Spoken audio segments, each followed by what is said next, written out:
দর্শক, আজকে আমরা আসছি ভারতীয় সীমান্তে। আজকে এটা ভারতীয় সীমান্ত। 1947 সালের আগে, দেশভাগের আগে, এই ভূমি আর ভারতের মাটি একই মাটি ছিল। সময়ের পরিবর্তনে, আইনি জটিলতায় আজকে আমরা যদি এখন এখান থেকে এই নদী পূর্ণভাবা নদী অতিক্রম করি, তাহলে আমরা অবৈধ হয়ে যাব। কিন্তু 47 সালের আগে এটা অ্যাভেলেবেল যাতায়াত ছিল, পুরো একটা রাষ্ট্র ছিল।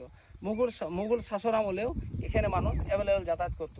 কিন্তু আজকে দেখুন, একটি তার কাটার বেড়া দ্বারা আমাদেরকে বিভক্ত করে দিয়েছে। তাই আইনের প্রতি শ্রদ্ধাশীল হয়ে, জীবনকে বাজি না রেখে, অস্বাস্থ্যকর প্রতিযোগিতায় গা না ভাসিয়ে দিয়ে, আপনারা মনে রাখতে হবে জীবিকার আগে জীবন। এটা মনে রেখে অস্বাস্থ্যকর প্রতিযোগিতায় গা না ভাসিয়ে দিয়ে আপনাকে আইনের প্রতি শ্রদ্ধাশীল হয়ে, যদি আপনি মনে করেন আপনার অতি প্রয়োজন ইন্ডিয়া যাওয়া, সেক্ষেত্রে আপনি বৈধ পথ অবলম্বন করতে পারেন। তাছাড়া খালি আপনি সময় নষ্ট করতে এবং জীবনকে বাজি রাখতে এই তার কাটা অতিক্রম করবে না। আপনাদেরকে আমি সেই তার কাটাটা দেখানোর চেষ্টা করছি। আপনারা দেখতে পাচ্ছেন সেই তার কাটা। এই যে এটা হচ্ছে আপনার ইন্ডিয়ান জমি, নদীটার ওপারে ইন্ডিয়া আর এপারে হচ্ছে বাংলাদেশ। আর একটা তার কাটা দ্বারা আমাদেরকে বিভক্ত করেছে, আপনাদের নিশ্চয়ই সেটাও আমরা দেখার চেষ্টা করছি।